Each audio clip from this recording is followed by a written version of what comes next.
अबूता के कराली हनी गावाना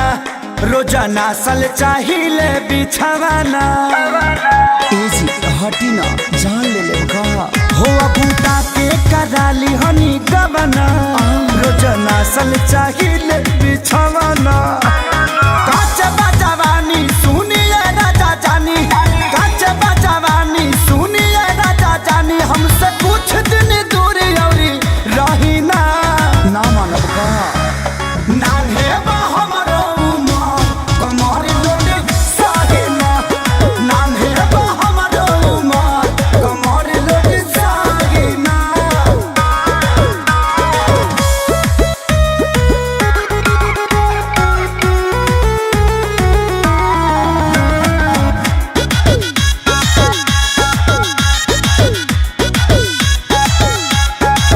नाही करी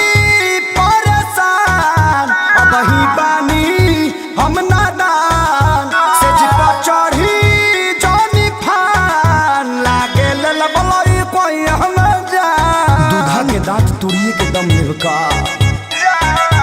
नाही करी परेशान अब ही बानी हम नादान से जिपा चढ़ी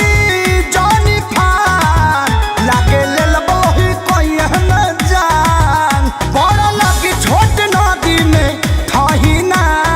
अभी पानी कम बाजी आए नान्हे बा हमरो उमर कमर लोटे साहिना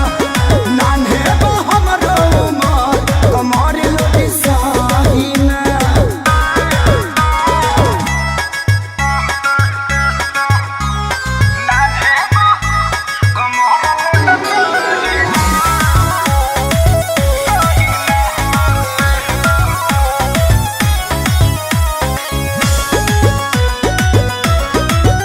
पानी दुबार कम जोर ऐसे गोड़ में फसाई ना गोर लागे